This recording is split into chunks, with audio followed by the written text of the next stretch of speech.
menulis, maka Anda harus baca. Karena hampir tidak mungkin bisa menulis tanpa baca. Betul, Bah. Jadi targetkan Anda menulis. Masya Allah. Tulislah. Tidak harus dipublish, tapi tulis dan tulis. Karena menulis ini menjadi sesuatu yang mendasar sekali. Ini pengalaman keluarga saja. Kakek kami di Kuningan, itu anak-anaknya pada sekolah di Bandung. Diwajibkan setiap anak seminggu sekali menulis surat. Masya Allah. Menulis surat, menulis WA bisa tolong, udah habis.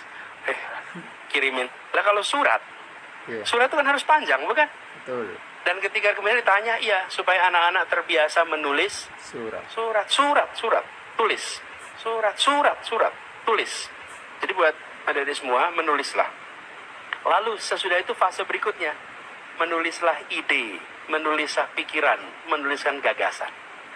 Dari semula mungkin menuliskan pengalaman, menulis imajinasi, tulislah ide, tulislah gagasan.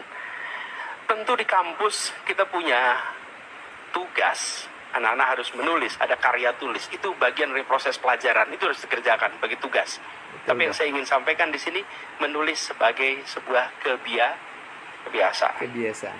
Dan dengan kita punya persoalan kebangsaan yang banyak, teman-teman muda punya laboratorium untuk mengungkapkan pikiran pandangan atas situasi yang sedang dihadapi bangsa Indonesia. Dari mulai persoalan sosial, persoalan ekonomi, persoalan politik. Jadi saya menganjurkan kepada teman-teman mahasiswa, jangan hanya memikirkan tentang kehidupan kuliah saja. Tapi Anda punya tanggung jawab moral untuk memikirkan kehidupan bangsa dan masa depan bangsa ini. Betul. Sangat betul, Bah. Itu artinya Anda harus sensitif. Dan ini tentu juga pada sivitas akademika. Karena kampus-kampus Indonesia adalah kampus-kampus yang dibangun dengan semangat perjuangan. Kaum intelektual adalah cikal bakal pendirian republik ini. Kampus harus terus menjadi motor untuk menjaga kewarasan bernegara. Allah. Kalau negara mulai agak melenceng-melenceng, kampus yang meluruskan. Betul.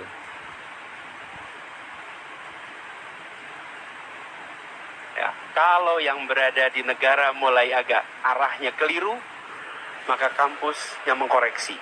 Betul. Dan kampus harus punya nyali untuk mengungkapkan pandangannya. Mantap. Ya.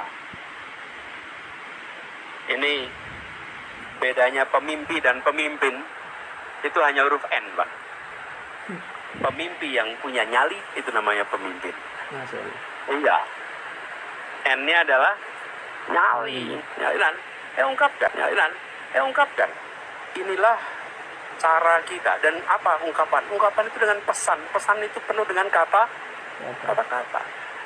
Dan ini buat teman-teman mahasiswa adalah kesempatan untuk satu sisi menjaga pikiran-pikiran besar yang tumbuh berkembang.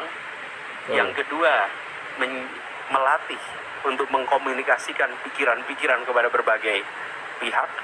Dan tanpa disadari, dia akan menguatkan bahasa Indonesia.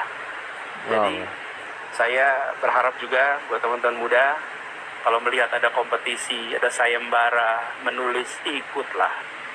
Soal menang dan tidak soal lain. Tapi soal ikut, itu soal menyiapkan diri untuk bisa menulis. Itu banyak sekali sekarang kesempatan-kesempatan itu. Dan sekarang Anda posting apapun, sesungguhnya Anda sedang ikut di dalam mengembangkan ekspresi sastra